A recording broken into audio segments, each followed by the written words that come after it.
benda ni kita tak perasan. Kita tak perasan. Dalam ayat itu tidak ada perkataan Islam.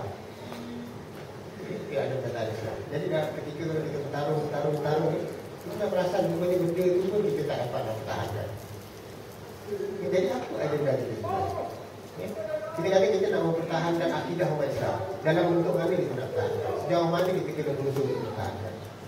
Jadi benda ini dia dengan mudah kan akhirnya boleh runtuh dan rapuh kan dalam keadaan kita tak serius dan punya agenda. Orang bila ada agenda, dia akan mati-matian untuk agenda. Dia tidak ada benda lain dalam kepala dia kecuali untuk agenda.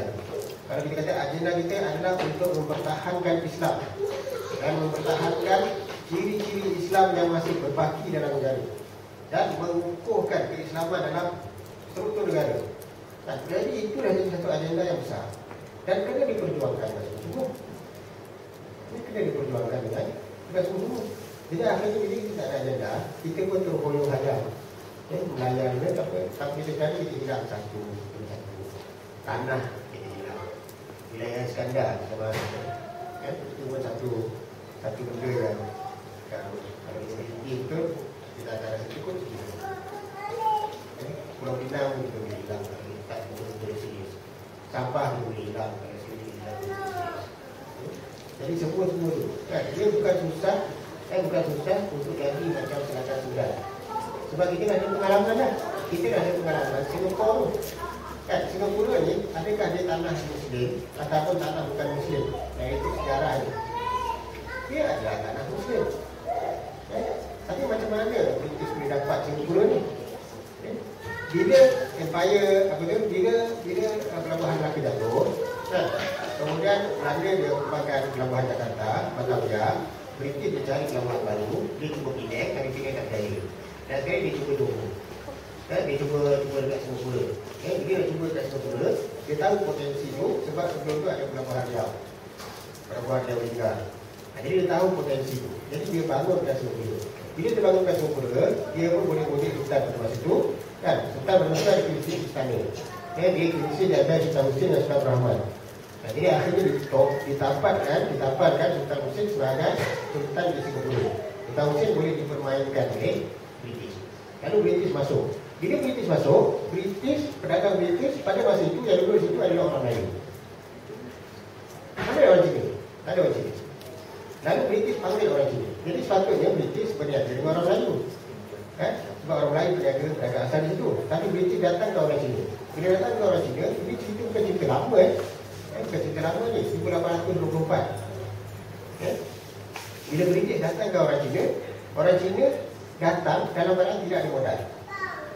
Orang Cina datang dalam keadaan tidak ada modal. Lalu British nak berniaga dengan orang Melayu melalui orang Cina. Orang Melayu nak jual barang kepada British mesti melalui orang Cina. Orang British nak jual barang kepada Melayu juga melalui orang Cina. Jadi orang Cina ni duduk tengah-tengah dalam keadaan tidak mudah, akhirnya mereka dapat untung. Untung daripada jadi orang tengah. Yang kadang-kadang dia jadi orang tengah. Dan siapa yang letak di orang tengah?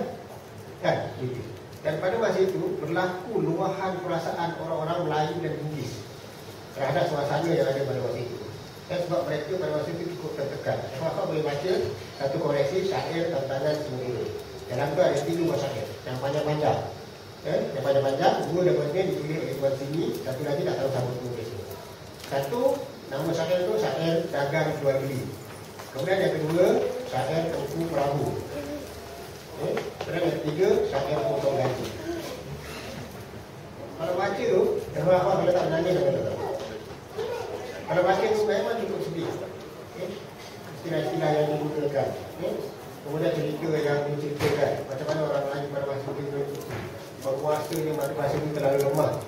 Sultan Husain pada masa itu dia ada isteri. Isterinya pada masa itu bercinta dengan seorang India. Dan bercinta dengan India itu sampai berzina, sampai melahirkan anak. Kan, bila melahirkan anak, Sultan backing pula India tu. Kemudian lari bersama-sama pergi ke sebelah Johor, sebelah Melaka ni. Orang Islam pada masa itu, orang-orang ni, orang penduduk Singapura masa itu dah marah nak bunuh. Tapi akhirnya tak dapat bunuh sebab Sultan tu bela. Sultan bela. Satu syair, namanya syair Tengku Perahu. Kemudian kalau macam syair potong gaji. Dia cerita tentang macam mana orang Melayu ni bagi kerja macam mana Satu bagikan sikit je. Kalau ada satu ungkapan tu dia tulis tu, nilainya ditimbang kesetupak ludah. Jadi kerja orang Melayu ni, kerja orang Melayu jadi orang tengah, jadi kuli tu ni, masa tu dia tak dapat berniaga lah. Dia terpaksa makan gaji. Jadi kerja tu kan, kerja yang seorang, okay? Kerja macam-macam lah, tapi yang lain-lain semua kan, nilainya ditimbang kan setupak ludah. Setupak ludah tu berapa nilai? Kita ludah sampai cukup setupak, berapa nilai dia? Dan itu nilai kerja dia, menunjukkan betapa gila dia kan, penduduk asal. Korang kalau tengok belasannya dagang berjual beli, cerita macam mana orang Melayu berniaga dengan orang Cina, beli barang daripada Cina, beli barang dari Cina. Cina kata belilah barang-barang ni, beli barang-barang ni, lalu apa tu, dia ambil barang, Cina pun ambil barang, duit tak bagi lagi, duit tak bagi lagi. Lalu Melayu pun protes. Bila protes, bawa ke penguasa. Penguasa kata kena masuk mahkamah. Bila masuk mahkamah, jadi hakim pada masa itu kata, okey, Cina ni salah, jadi kena masuk lokap. Tapi hakim ni kata apa?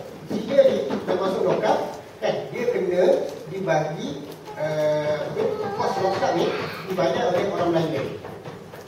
Jadi mana Cina tu tadi kalau Cina tu masuk lokap, dia kata betul Cina ni salah.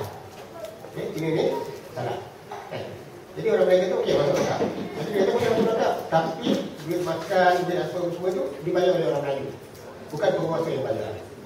Jadi kalau begitu, kan, orang Melayu kata tak payah masuk lah, tak masuk, bebas. Jadi dalam sakit tu ditulis hakim, polis, apa semua pun ketahuan bahawa.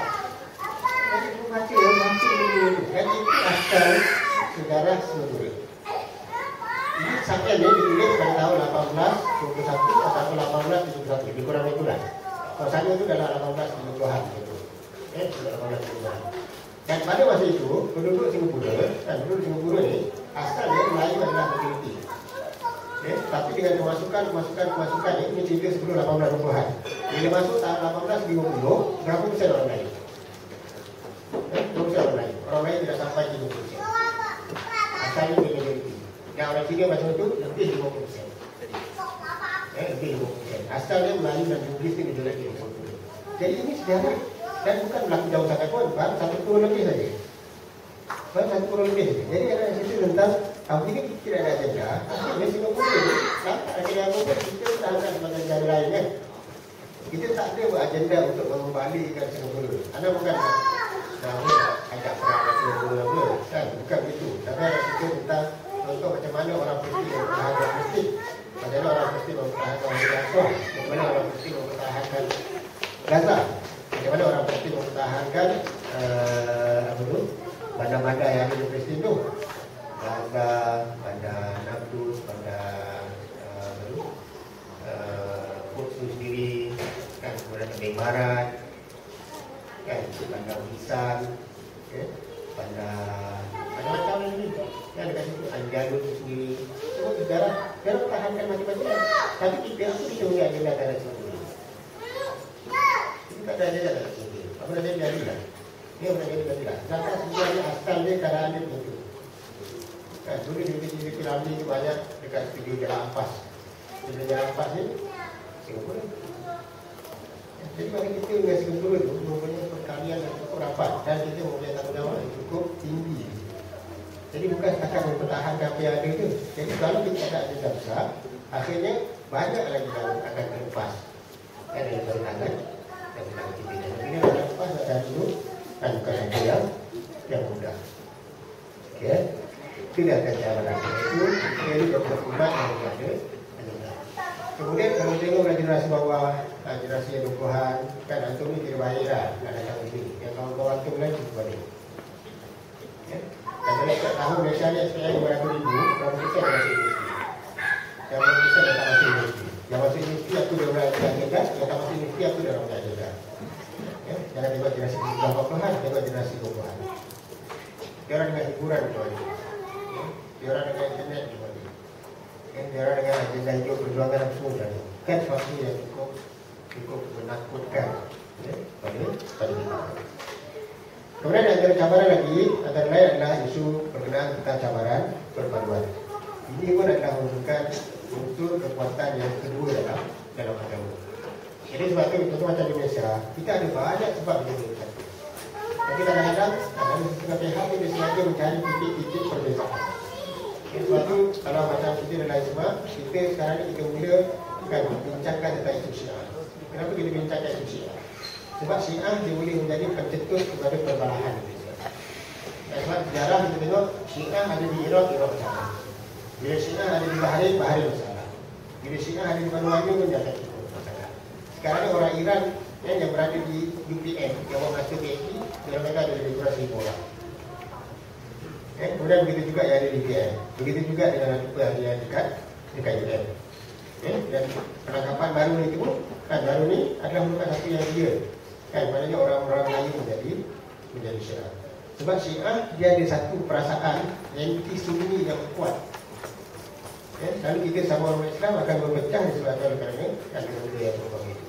Kemudian begitu juga khilaf fiqh dari sudut pandangan-pandangan fiqh juga boleh menjadi pencetus kepada isu perpaduan. Sedangkan sebenarnya fiqh adalah merupakan satu ilmu untuk menguruskan kehidupan, bukan ilmu untuk berbalah. Dia rugi kalau kita berbalah dengan benda yang kecil. Kita macam kita berbalah dalam masalah bulut, kita berbalah dalam masalah mediasi, kita berbalah dalam masalah talqin, kita berbalah dalam masalah tahlil. Karena bagi anda semua itu okey, cuma ada yang afdal, ada yang tidak afdal. Itu saja. Dia tidak lebih daripada itu. Dia bukan satu haram, satu halal. Bukan satu haram, satu halal. Jadi nak mati hasil, lebih afdal baca surah Kahfi.